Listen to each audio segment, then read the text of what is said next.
Please remain standing. Good morning. Wow, that was great, intense. What a way to start. Befitting of a great building and a great celebration. On behalf of Jamie Dimon and his operating committee, welcome to 270 Park Avenue, the new home of JPMorgan Chase. Welcome to the future.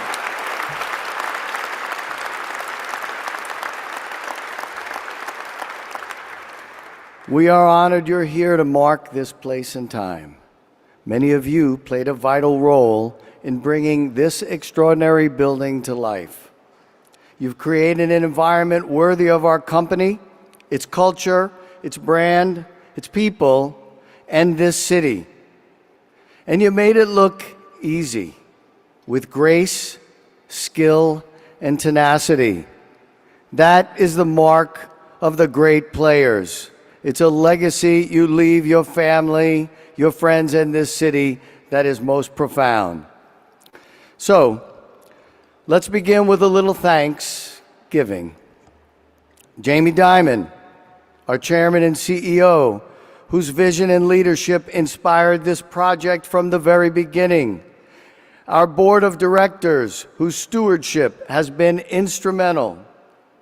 The operating committee, for their time, insight, and enthusiasm, which touched and encouraged everyone on the job.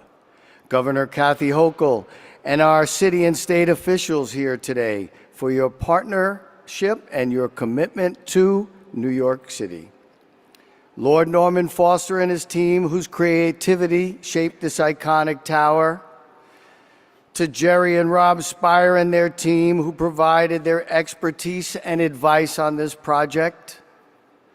To Deepak Chopra, who inspired us to infuse joy, health, and well-being into the design of this building. To AECOM Tishman, Gary LaBarbera, and our construction workforce, who worked tirelessly through incredibly challenging conditions to get this job done on time. Just barely. And our team of our project team of experts, sort of hashtag team of experts, architects, engineers, construction managers, advisors, experts in security, in technology, in procurement, in food service, in wellness, in art, in history, even real estate, and many more disciplines. Time doesn't allow us to name each of you or your exceptional deeds, but you know who you are, and bravo to you, bravissimo. And to all our friends and family here today, thank you for joining us to celebrate this occasion. So JPMorgan's been in New York City for 225 years. And we're proud to be one of New York City's largest employers and contributors to the local economy. This new tower will hold 10,000 employees by year end, and it is only part of an ongoing investment in Midtown Manhattan. This is our gift to the city. More public space at the ground level, all electric with net zero operational admissions, and newly commissioned public art by world-class artists of our time, many of whom are here: Gerhard Richter, Maya Lin, Leo Villarreal, Rafiq Anadol, and Norman Foster. To mark this incredible journey, we made a little video to help tell the story. Spencer Fearson, roll the tape, please. For 225 years, JPMorgan Chase has served the city and people of New York. From delivering clean water, to constructing the Brooklyn Bridge, to financing the inventor whose ideas illuminated the world. We know the American dream isn't something we just talk about. It's something we build. Today, we open the doors on our next chapter, a new global headquarters to drive the ideas and industries of the next century and beyond. Welcome to New York's largest all-electric tower, setting new standards for sustainability with net zero carbon emissions. A city within a city with world-class amenities, hospitality, and spaces to bring our people together. The most secure building in its class with biometric technology and personalized service. The industry's most flexible and intelligent trading and office environment, maximizing collaboration and productivity. A dynamic ecosystem designed for change to make us more agile and competitive. A workplace with health and well-being embedded in every detail to help our people realize their fullest potential. A gift to the citizens of New York, expanding core services, public art, and public space. A beacon of American strength, resilience, and values, embodying our shared purpose and shared destiny. A launch pad for future generations who will build things we can't yet imagine. To the thousands of people who constructed this tower, we say thank you. You've changed the skyline and shown the world what our country and people are capable of. To New York, we say we're just getting started. From community banking to community building, we're here and invested in you. And to our employees, we say welcome home. From here, you will help millions of people realize their own dreams and build what's next. This is our mission, our moment, and together, we are unstoppable.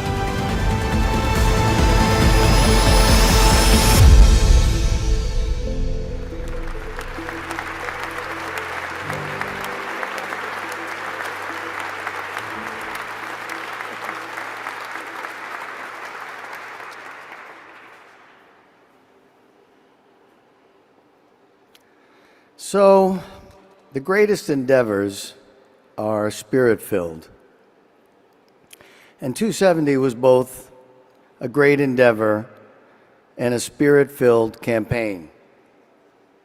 To help us connect to our better angels and support our intention to make 270 Park the healthiest building in mind, body, and spirit, we turn to an expert with a lifetime of experience. As a world-renowned pioneer in integrative medicine and personal transformation, Dr. Deepak Chopra has guided millions on their journey to well-being. His expertise was instrumental in shaping our new headquarters, infusing it with principles of mindfulness and holistic health, and yes, indeed, joy. To celebrate the spirit of 270 Park, and to consecrate this plot of land as something special, please welcome to the mic, Mr. Deepak Chopra.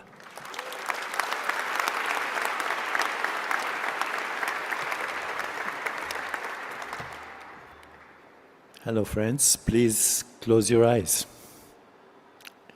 Be careful if you're standing.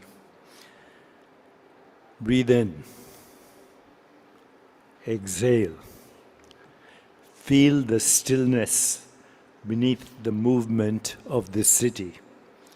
Feel the quiet beneath this magnificent building, and sense the silence that gives birth to sound, to thought, to creation. In this stillness lies the field of infinite possibility. Everything we call prosperity, innovation, and success emerges from this invisible source. Before any idea or transaction, there is awareness. Before wealth, there is consciousness. Today, we dedicate this space not only as a building, but as a living organism of creativity, a structure built upon intention, cooperation, and purpose. May it become a vessel through which abundance flows naturally, benefiting all whose lives it touches. True abundance is not the possession of things only. It is the recognition that life itself is infinite, eternal, and unbounded. That creativity is inexhaustible. That giving and receiving are one continuous motion of life. As we consecrate this new home, let us plant in its foundation the seeds of compassion, conscious leadership, and collective well-being. May every idea born here serve humanity. May every voice express wisdom. May every action flow from coherence and love. Let this building remind us that prosperity and purpose are not separate, that the true currency of life is consciousness itself, ever flowing, ever awakening to itself. As we open these doors to the world, may this place radiate harmony, connection, and inspired action.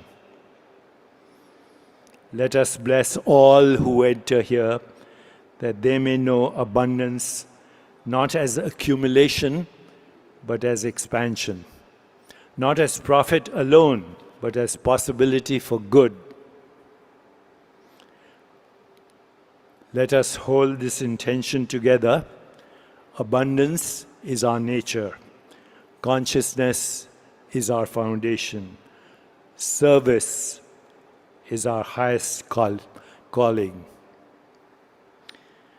May this consecration anchor those truths so that this building stands as a living symbol of abundance consciousness in action.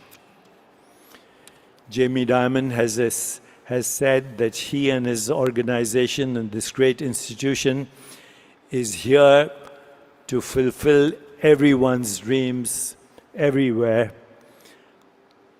To this we might add that a dream that we dream alone remains a dream, but a dream that we dream together becomes reality. God bless.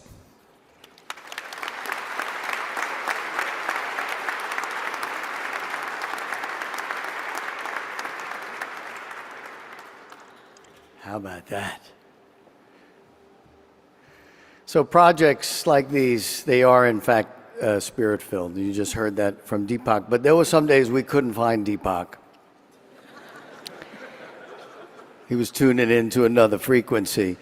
But when that happened, we turned to our Lord and often our Savior, our Lord, Norman Foster. Norman is arguably the world's greatest living architect, and 270 Park is a prime example of that. But what struck me most about Norman, his design ethos impeccable, off the charts, from another planet. But what struck me most about him is how closely he listens and how fiercely he applies his intellect in support of his clients and friends. He listened closely to Jamie and Jamie's operating committee partners. He translated their words, their values, and their aspirations into a physical manifestation of the culture and the brand in the built environment. Give it up for the Lord, Lord Norman Foster.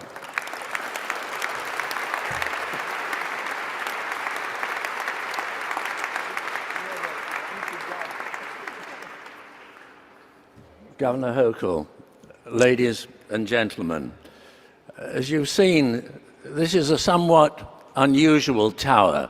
It's not a conventional tower. It's different, and it's different for very positive reasons. So when you came in, you'll have noticed that the building was really hovering over you. It cantilevers out, the fan-like structures create 2.5 times the amount of public space around this building. So it's giving back to the community of which it's a part. But it also has other dimensions. The tower which these fans hold aloft is a healthier than normal building. As you've heard earlier, some of its more spiritual dimensions, but it moves something like twice the amount of fresh air that the codes would normally dictate. It locks into the research studies of the Harvard School of Public Health. It's all of those issues were embryonic in the very, very first competition entry, which goes back some 7 years, remarkably fast for a building at this scale. And then the spaces, the floor to ceilings, are much more generous than your conventional building. So it's very much about natural light, about connecting to the natural world, the sky, the views, all elements of health. Typically, this is a 60-story building. If it was a conventional building in terms of its floor to ceilings, it would probably be well over 100 stories. And then, as you've heard, there's the sustainability aspects. It's hydro-powered, it's zero carbon, and although you won't notice it, it's highly insulated in terms of conserving energy. So there are 3 layers of glass. And then socially, the exchange floors, it's like a city in microcosm. There are some 16 venues. So in many ways, with a town hall space, incidentally, which is over 3 stories, the same height as this space, halfway up a tall tower. All of these are without precedent. And so it's really the workplace of the future today. But what lies below the surface? What is it that you don't see? Well, there's the physicality of what you don't see. Obviously, this building rests on the foundations. It goes down below and it's into the bedrock of New York. And that bedrock has its intangible elements. So if we talk about this building in terms of sustainability, it's perhaps not that well known that New York itself, by virtue of its density, by virtue of its public transport, its walkability, the mixture of its uses, is in the top 3 most sustainable cities in the United States. And as one city, it's unique in the world. It generates more wealth than any single city on the planet. And 1/4 of that wealth is from the financial sector. And that, of course, is inseparable from JPMorgan. And it's fascinating for me that when I've always admired the New York grid, and the New York grid was a very conscious act of design. 1811 and 1837 was the founding of JPMorgan. So the two are really totally intertwined. So how architecturally do you seek to communicate those values over centuries through a building of history, of tradition? Well, first of all, it is inseparable from the grid itself. It's four-square, it's right-angled, it occupies a grid. It doesn't use any of the fashionable computer wizardry to create exotic shapes. It's four-square, it's rooted in tradition. And then, in the same way that the legislation of New York has evolved over time, So the buildings are molded, the characteristic setbacks which were legislated to bring more sunlight, to reduce the shade in the walkable areas, the main boulevards, the street. And talking about a boulevard, Park Avenue itself is one of the great urban spaces in the world, and the shoulders of the building define that. And finally, the structure, and the architecture is the celebration of that structure, is clad in bronze. And that is really unusual. Bronze is timeless in its qualities, in its endurance, the way in which it patinates over time is associated with works of sculpture, so that longevity. And perhaps one of the traditional elements of banking has always been the banking hall.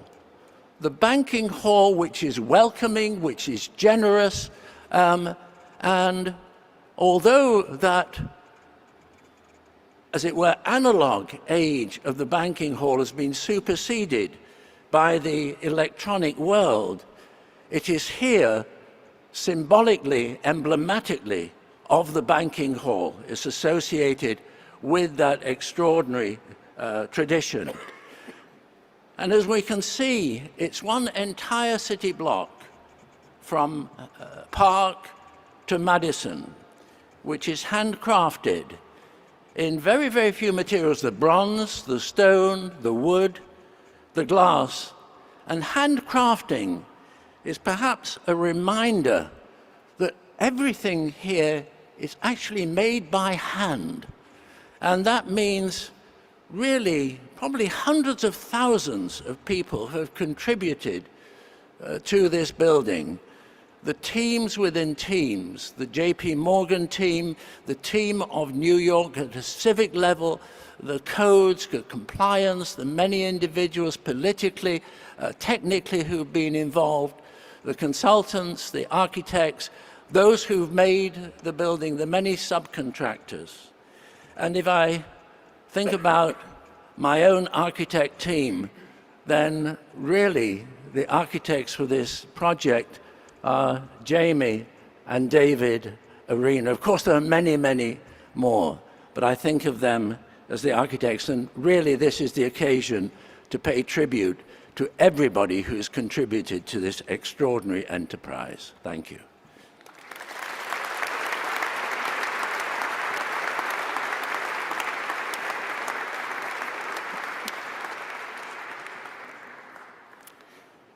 Thank you, Lord Foster. Our next speakers are is Rob Speyer, but I've known Jerry and Rob for most of my professional life, and I'm proud to call them friends. Well, they are known for developing and owning the most iconic buildings in the world. It's really their commitment to values like humility and humanity which set them and their company apart. On 270, they and their team provided wisdom, clarity, commercial acumen, and technical expertise. But most of all, they gave us confidence. And when you set out to demolish a skyscraper on 48th and Park Avenue, man, you need confidence. Together, Jerry and Rob have been invaluable advisors to this project. They're true titans of real estate in New York City and around the world. We're proud to call them friends of the firm. Please join me in welcoming Rob Speyer, CEO of Tishman Speyer Properties.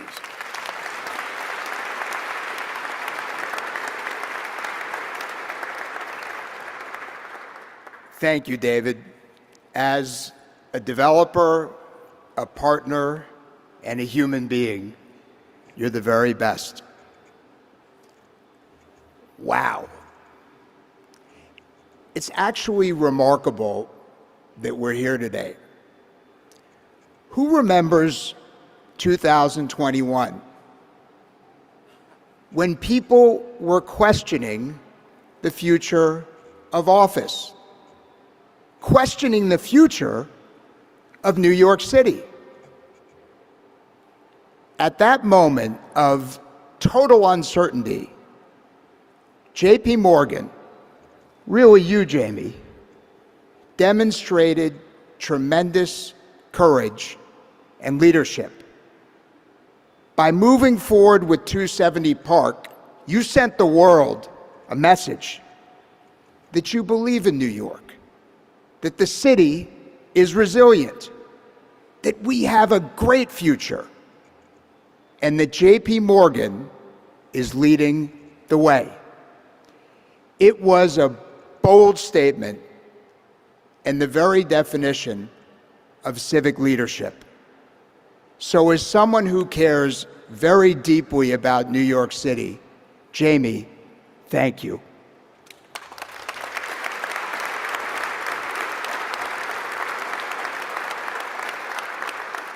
Now, from day one, this project's North Star has been, how does JPMorgan create an incredible space for its people and its customers? How does this building make everyone who passes through those doors happier, healthier, more productive? I should probably leave the mantras to Deepak, but it's not a stretch to say that this was ours. You can see the result in every element of the project. Craftsmanship was not reserved for the finishing touches. It is integral to everything. You see it in the facade, the building systems, the landscape, even the gym equipment. They are all optimized for everyone who crosses this threshold. And that's what makes this the greatest office building in the world. So to the entire team who worked on this project, a heartfelt thank you. Truly incredible. To Jamie and the whole JPMorgan organization, it is a privilege to have your trust. Thank you.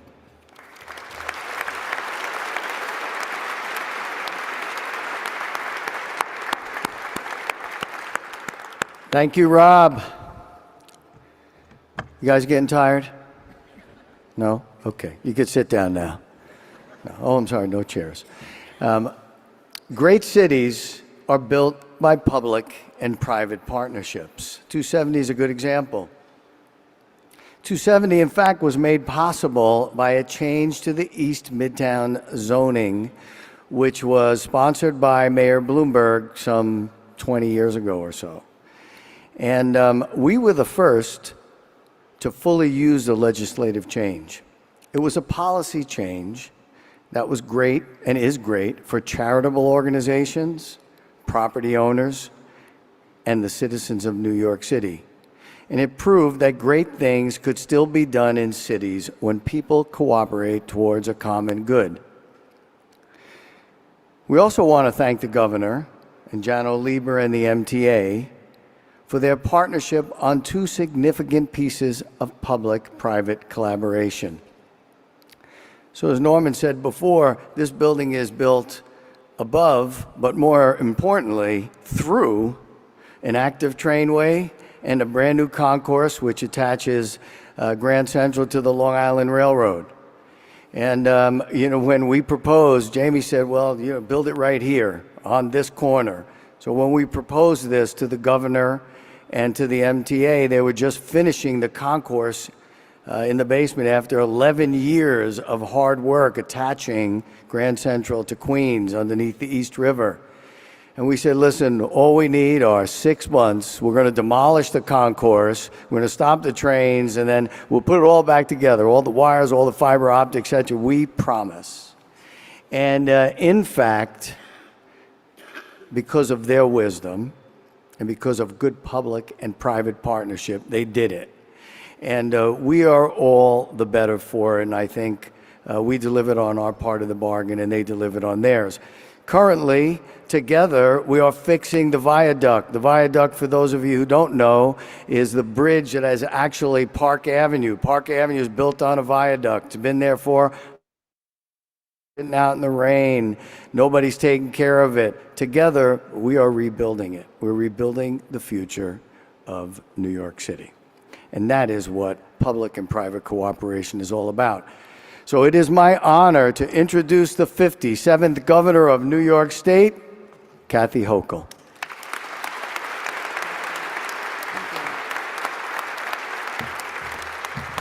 Thank you. What a spectacular day this is.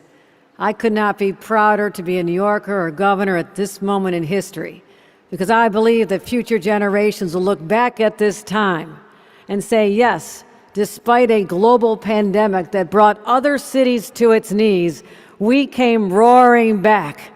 Because guess what? That's what New Yorkers do. So congratulations to JPMorgan Chase and Jamie Dimon for having the fortitude to see a path forward when others were starting to shrink back. And to all of those who say, I don't know about New York, you know, another business is maybe leaving to go to some other one of the 49 states. I guess there's 49 other states, that's what I'm told. But to have this investment at this moment in time sends an extraordinary signal of confidence. And I might even add a little bit of New York audacity and boldness and ambition and audacity, because that's who we are to our core.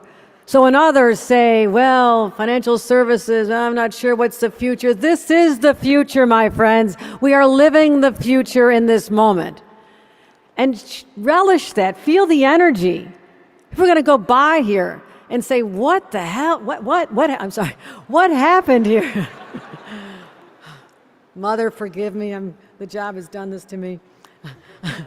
But now Manhattan is the hottest real estate market since 2006. I mean, did anyone foresee this happening? The hottest real estate market, the place where people are coming back to the offices, because we had someone who says, come back to the offices. And if you come back to the offices, I'll give you a place you're never going to want to even go home. It's so incredible here. So to all your family members, explain the long hours, explain the extra time needed in the gym or in eating in one of the incredible restaurants, because this is a sense of place. Indeed, it is a city. And to reimagine this, you know, the fact that fintech jobs in our state have grown by 28% just since 2021. Coincidentally, that's when I became governor. I will not take any credit for that. That's 14 times the national average. So I'm making this point loud and clear. Do not bet against New York. Do not bet against New York City. Do not bet against our financial services sector, because we are strong. We're as strong as the bronze pillars you see right here that surround us, with that sense of strength and endurance, because that's what this building reflects. And I think about what went into this process. And our architect, what an incredible, incredible leader he is, Norman Foster. And I was just wondering, if you have time afterward, maybe we could take a walk down to Penn Station. Just saying. The president said he'll pay for it. I mean, you know, they can do a new ballroom in the White House. Why not make this magnificent? I digress a little bit, I'm sorry. But to JPMorgan, the institution, we're so proud of the history, over 2 centuries of helping us build the infrastructure of its time, but enduring into the future. And to have the inspiration of Deepak Chopra here today reminds us that there are visionary corporate leaders who also think about beyond the economy and corporations and business. They think about the spiritual self and how to lift up all those who consider themselves part of the JPMorgan Chase family, and that's what's so extraordinary. And Rob Speyer, what you have done here is magnificent. This is a testament to your company and its willingness to create a mark, a symbol of the future here, and I thank you for that as well. And Jana Lieber, thank you for putting up with all the stress that occurs when we're trying to reimagine how we can deal with projects like these. So I'm going to say this.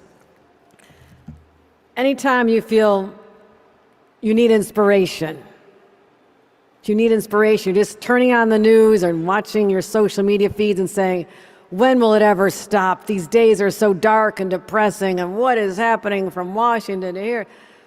Take a breath, read a good book written by a famous author, calm down, and know that the sheer grandeur of this building, the sheer grandeur of this space should be enough to just calm you down and realize, wait a minute, we're okay.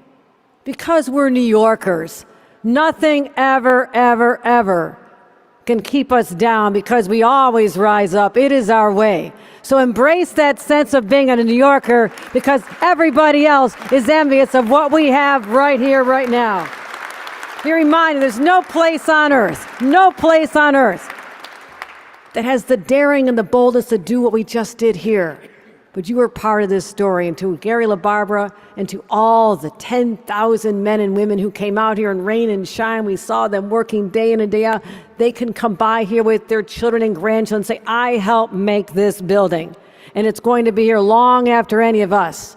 And feel that sense of pride that comes from working with your hands like my dad and my grandpa does because they were steel workers. So embrace that as well. And to our elected officials, we have Jerry Nadler from Congress here. Guess they're not too busy down there right now these days, Jerry. I know you want to go back to work. I know. And all to our leaders in the State Assembly and the Senate and our City Council. It is this partnership, this willingness of New Yorkers, despite our differences, and we have many, we always come together at the right moment in time, and that's what this building symbolizes. Congratulations to everybody.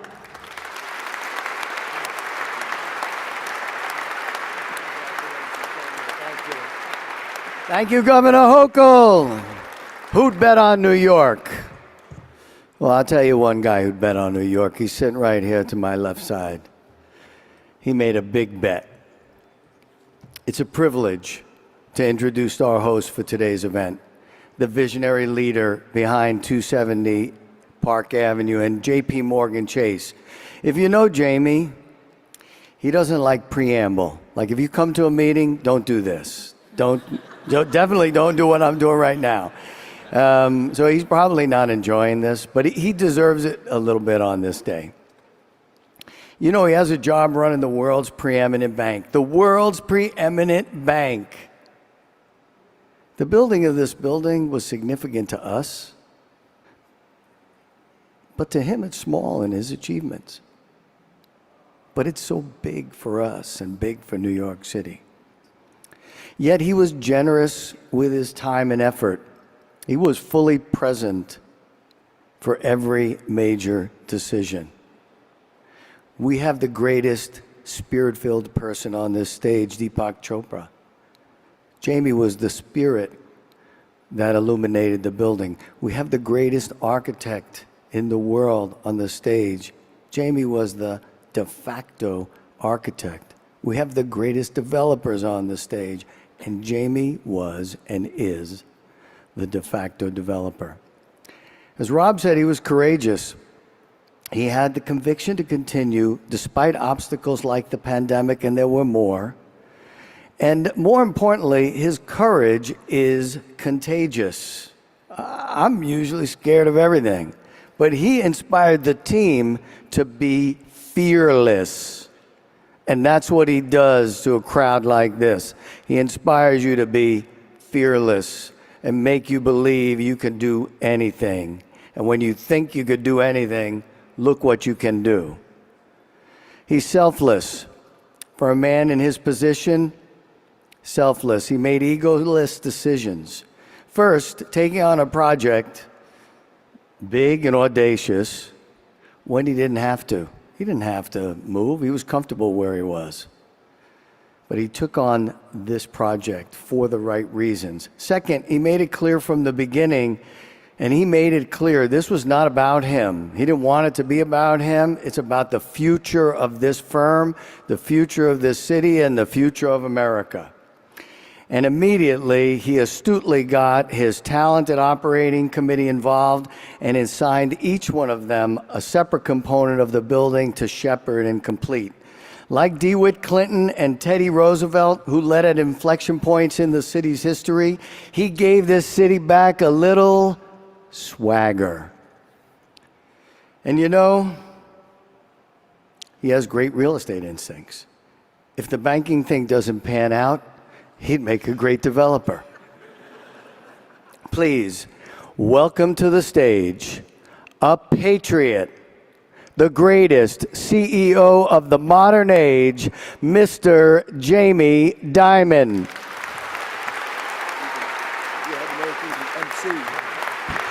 Thank you. Thank you, David. Thank you. What a place. So I really have a bunch of thank yous. I want to go slowly to make sure I cover most of them.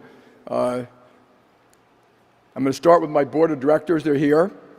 They actually listened to us walk in one day and say, you know what, we got this idea.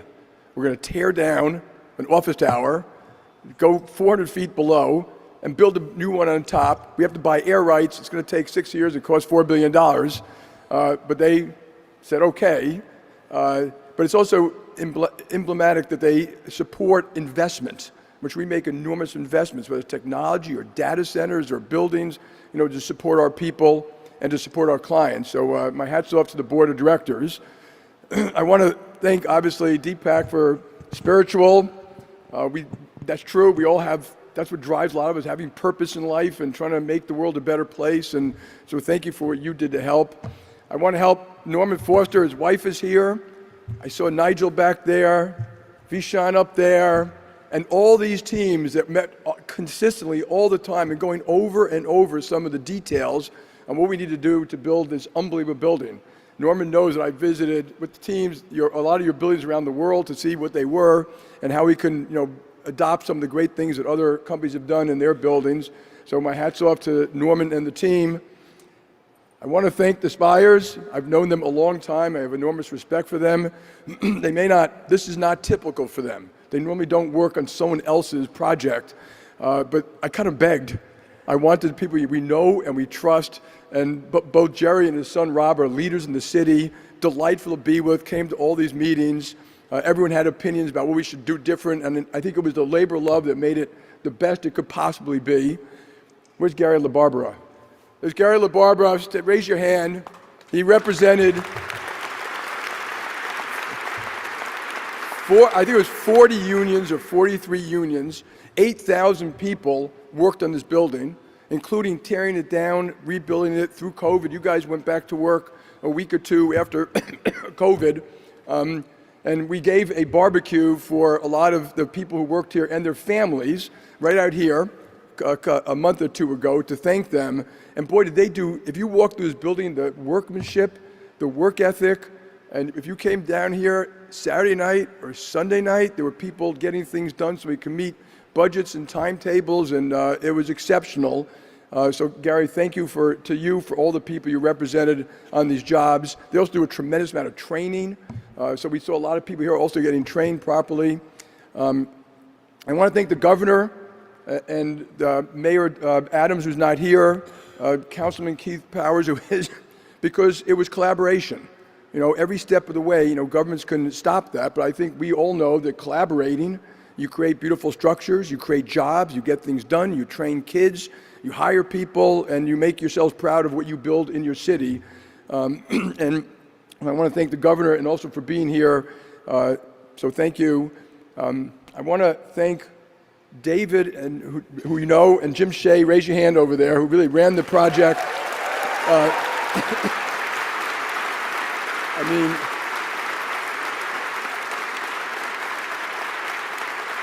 I would like to thank a lot of people who worked on it, but it's represented by you two, again, tireless. Most of us working with both of them, and particularly with you, David, just what a delight. What a delight. What an artist and a delight and a work ethic. And when you walk through the building, he knew a lot of the people working here from the unions, treated everyone with respect. He's got a new project now, which is fixing 383. And that building over there we also bought, and we're going to make that a beautiful space. We're looking for restaurants down below to make it some place that people can gather to eat. And I can't thank you enough. And I want to thank all the employees. So we did, in fact, the whole operating committee met all the time. So I see them all up here on the wellness center, on the dining floors, and the conference centers, on the trading floors.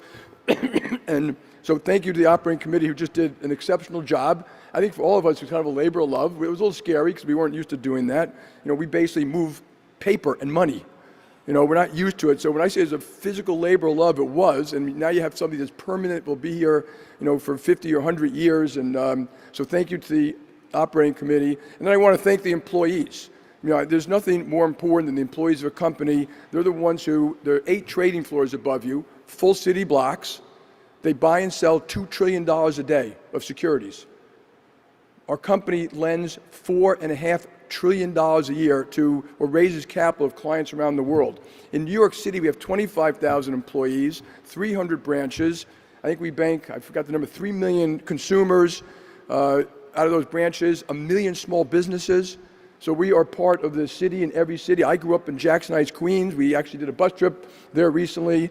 All of my grandparents were Greek immigrants who never finished high school. Boy, I know they might be watching and be proud of what we have done and what we built here to make us all proud of the city. So for all of our employees who work tirelessly for their, not just for their customers, for each other sometimes, and through COVID, it was a beautiful thing to watch. So thank you. Thank you all for coming. Congratulations. And love that flag, too. Thank you, Jamie. We're going to now bring on the ribbon. If everybody could stay put, we're going to clear the stage and bring the ribbon on. Spencer and Jack, if you could bring the ribbon on stage. We're going to clear the stage. And we're going to take a photograph before we cut the ribbon. And then we will do a countdown from 5 to 0 together when they cut the ribbon. Where's my photographer, Albert? Okay, you let me know when you have the shot, Albert. Okay?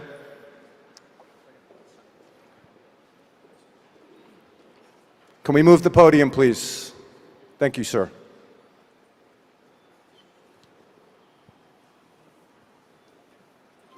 Just come this way.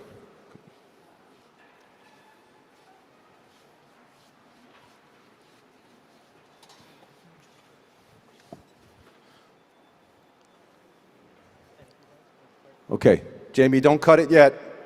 We're going to... Albert, let me know when you have the shot.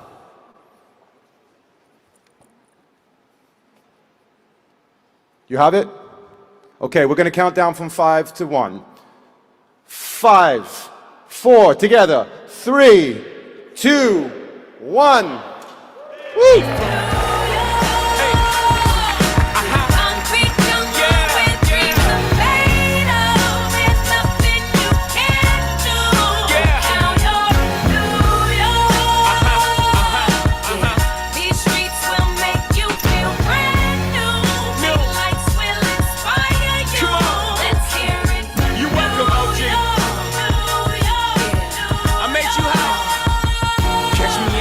With OG at a Yankee game that made the Yankee hat more famous than a Yankee can. You should know I bleed blue, but I ain't a crypto. But I got a gang of walking with my click though. Welcome to the melting pot. Corners where we selling Africa been by the home of the hip hop. Yellow cap, gypsy cap, dollar cap, holla back. For foreigners it ain't fair, they act like they forgot how to act. 8 million stories out there in the naked city. It's a pity half of y'all won't make it. Me, I got a plug special, I got it made. If Jesus paying